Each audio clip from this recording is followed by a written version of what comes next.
Nanakaw sa loob ng isang premyadong hotel sa Makati City ang ilang mahalagang gamit ng TV host at kolumnistang si RJ Ledesma.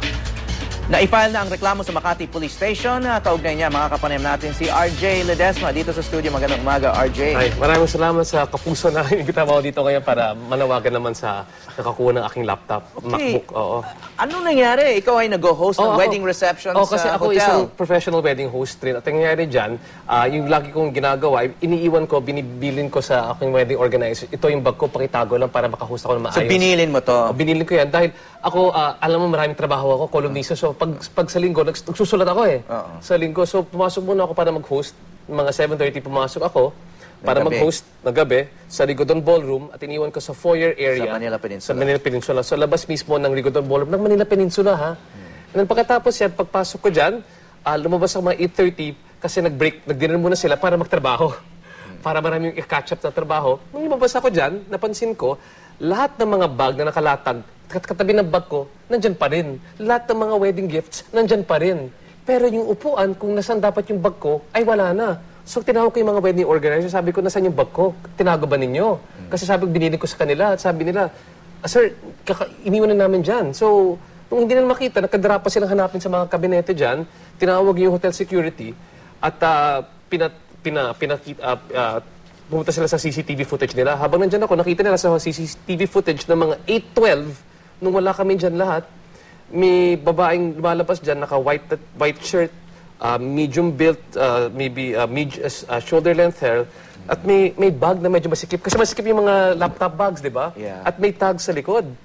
At yan, so nakita ko, yan yung sabi ko, yan yung bag ko. So pwedeng pagkamalang guest or talagang... Palagi ko na pagkamalang wedding supplier, ibig sabihin, kasama siya sa mga... Hindi naman ibig sabihin organizer, pwedeng supplier, baka pwedeng napanggap na baka sa photos or sa flowers, nandyan rin. At baka nakita lang niya na parang may tinatago akong cheque sa bag niya yan eh. Pero walang lahat yan cancel. Ang problema kasi sa mga wedding reception, maraming iba't ibang taong nandyan Pati mga guests, hindi naman makakakilala kadalasan, no? Yung problema lang dyan, for the past 5 years, wala naman akong problema. And you know, of course, you are a bit secure na alam mo nasa loob ka ng Manila Peninsula nung nangyari yan. Anong nasa loob ng bag? Anong nawala sa'yo? Yung pinaka-importante sa akin dyan, yung aking MacBook 15-inch, MacBook Air, MacBook Pro 15-inch dahil nandiyan lahat ng mga files ko for the past 5 years na walang backup. Kasama dyan yung aking columns for the past 5 years na sinulat sa Philippine Star. Nandiyan rin yung aking column sa Uno Magazine. Nandiyan rin yung mga next book ko. Nandiyan yung mga business information. Pati nandiyan yung mga retratong ng aking mga pamilya. So, those are the more important things. Kahit yung wallet ko na nasa loob, nawala na. Okay lang. Cancelled na lahat eh. ATM to credit cards, cancelled na lahat. Pinaka-importante lang para sa akin ay maibalik lang sana yung aking MacBook. Ngayon kasi pumunta ako kagabi sa Makati City Police para report, gumawa ng complaint, may binigyan na sa akin ng investigator. Pupunta na sana kami ng investigator kaninang madaling araw sa Manila Peninsula para panoorin yung CCTV footage. Pero sabi ng Manila Peninsula, hindi pa pwede dahil for confidentiality purposes, hindi pwede daw i-release yung CCTV footage at ipatawag ngayong umaga sa Manila Peninsula Higher Management. Pero hanggang ngayon, wala pa silang nasasabi sa akin o hindi ako kinokontak. Sabi nila first thing in the morning, hindi na first thing in the morning ngayon, so naghihintay pa rin ng konti. So kumarin sana po, kung nananawagan sana ako kung sino nakakuha o nakarinig o nakakita, kung pwede lang sana ibalik dito, ibalik lang sa DCWB, no more questions asked, kasi talagang ipupursigi kong makita yan dahil importante para sa akin yung mga nasamsam niyang MacBook eh. Ikaw lang nawalan. So, strangely, kasi sa isang wedding reception, nandiyan ang mga gift, at saka, sabi mo nga, may mga ibang bag na nandun, katabi ng iyo. So, sa tingin mo ba, talagang tinarget yung bag mo? Nakita nga, dala-dala mo yun? At, I think tinarget ko kasi baka mukhang importante yung bag eh. I think because it was a black bag, may pinasok ako dyan na parang cheque. So, I think they must have thought na tumitingin dyan, sabi, ay, ito mukhang may... And then nakabisen ako ng Amerikana. Baka akala niya puno-puno yan ng kagamitan na importante. But the most important thing really there is just the MacBook.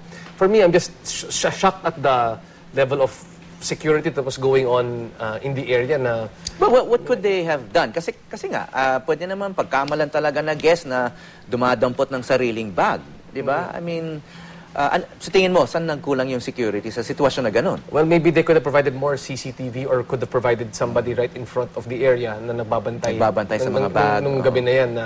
Bininin mo naman sa mga organizer. Bininin ko sa mga baka laksin yung wedding organizer at pumasok lahat habang entourage yung pasok yung mga tao dyan sa wedding eh.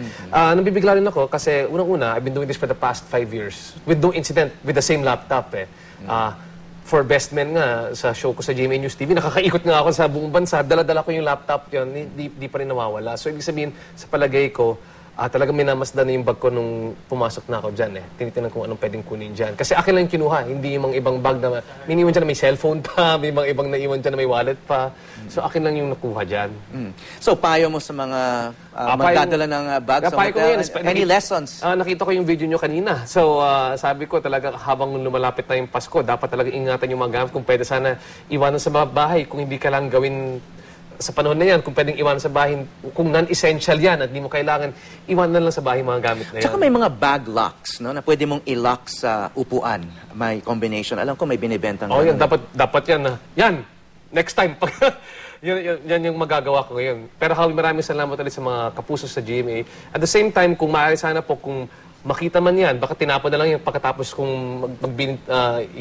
mag-appeal dito sa TV, baka tinapon na lang yung laptop or yung bag or gustong ibalik sana para no more questions asked because I'm going to go to the Rogues Gallery ngayon. After ilabas yung CCTV, may Rogues Gallery ngayon yung Makati City Police. Kung makita namin yan, habulin talaga namin yan. Para matapos na to, ibalik na lang sana sa DCWB yung MacBook ko.